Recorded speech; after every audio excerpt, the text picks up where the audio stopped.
আজ এসেছি যশোর জেলার নপড়া বাজারে মেসার্স রাসেল স্টিল হাউজে।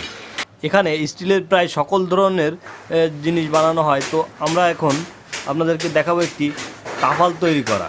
তো এক্ষেত্রে প্রথমে আপনাকে একটি স্টিলের পাত পছন্দ করতে হবে।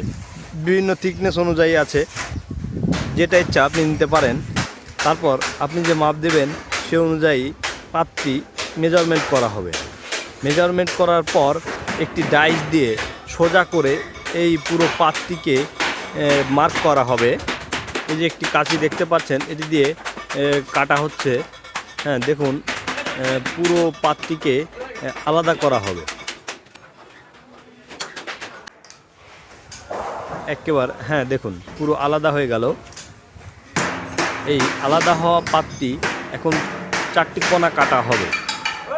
দেখুন কাঁচি দিয়ে পুরো 4টি কোণায় কেটে দেওয়া হচ্ছে। পুরো আলাদা করে দেওয়া হলো 4টি কোণা কেটে।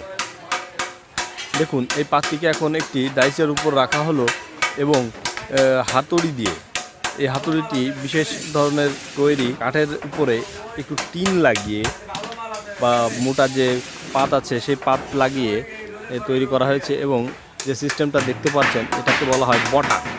অর্থাৎ এই তাফালটির যে প্রাচীর অংশ, সেই প্রাচীর অংশে যে একটি বটা ধরনের থাকে, 2 ভাঁজ ধরনের, সেই ভাঁজটি তৈরি করা হচ্ছে। পুরো 4টি কোণায় এভাবে বটে দেওয়া হবে। এভাবে 2 বার বটে দেওয়া হয়। 2 বার বটলে এটা বেশি শক্তপোক্ত হয়, সেজন্য 2 বার বটা হবে।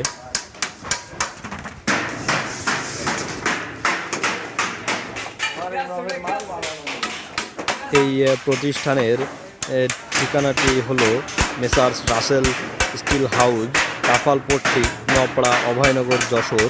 প্রতিষ্ঠানটির পরিচালক হলেন মনির হোসেন। স্ক্রিনে থাকা নাম্বারটি দিয়ে যোগাযোগ করতে পারেন। দেখুন বটা কাজ শেষ হয়ে গেল। দেখুন পাতটিকে আবার মার্ক করা হচ্ছে। যে এবার যে মার্কটা হচ্ছে এটা হচ্ছে আপনার মূল যে আয়তন দেওয়া সে অনুযায়ী। এখানে বক্স, শোকেস, আলমারি, ফাইল, ক্যাবিনেট, তাফাল, ড্রাম, বালতি, শীট পাইকারি এবং খুচরা বিক্রয় করা হয়। তো আপনারা দেশের বিভিন্ন প্রান্তে যদি প্রয়োজন হয় আপনারা নিতে পারবেন। পার্সেল ও কুরিয়ার যোগেও পাঠানো হয়। এখন দেখুন অপর একটি ভাই বসার পিঁড়ি দিয়ে চেপে কিন্তু কোণা তৈরি করে নিচ্ছেন। প্রত্যেকটা তাফাল 4 কোণা হয়, এটা আমরা প্রত্যেকেই জানি। এই 4টি কোণায় কিন্তু তিনি তৈরি করে নিচ্ছেন। হ্যাঁ, দেখুন 4টি কোণা কিন্তু তৈরি হয়ে গেল। এবার প্রাচীর তৈরি করা হবে, দেওয়াল বা গভীরতা যেটাকে বলা হয়। দেখুন পিঁড়ি দিয়ে চেপে ধরে যখন টান দিচ্ছে পাতটি, কিন্তু প্রাচীর তৈরি হয়ে যাচ্ছে। হ্যাঁ, এভাবে 4 কোণাতেই প্রাচীর তৈরি করা হচ্ছে। দেখুন পুরো 4 কোণা জুড়েই কিন্তু প্রাচীর তৈরি হয়ে গেল। প্রায় যে তাফালের কার্যক্রম শেষের পথেই কিন্তু দেখুন পুরো আকৃতি চলে এসেছে। হ্যাঁ, দেখুন এখন এই যে কোণাটা, এই কোণার ভাঁজটাকে বা বটাটাকে আবার কিন্তু পুরো জুড়ে দেওয়া হচ্ছে। হ্যাঁ, এই যে হাতুড়ি দিয়ে যে পিটানো হচ্ছে, এই অংশটা মূল জয়েন্ট হবে আর কি। হ্যাঁ, দেখুন এই জয়েন্টটাই আসল, যাতে পানি বের না হয়। এই জয়েন্টটা যদি কোনো রকমে দুর্বল হয় তাহলে পানি আসার সম্ভাবনা থাকবে। সেজন্য বিশেষ যত্ন সহকারে, গভীর মনোযোগ সহকারে আর কি সাইডটা বটা হচ্ছে। তাফালটা কিন্তু পূর্ণাঙ্গ রূপ পেয়েছে। এখন দেখুন ফিনিশিংয়ের কাজ চলছে। ভাই তার বিশেষ হাতুড়িটি দিয়ে যে উঁচু নিচু অংশ আছে সেগুলোকে একেবারে ফ্রেশ করে দিচ্ছে।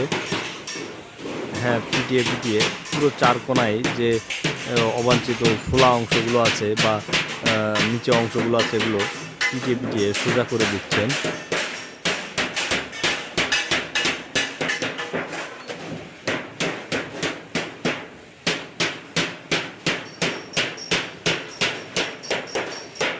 হ্যাঁ, দেখুন তৈরি হয়ে গেল।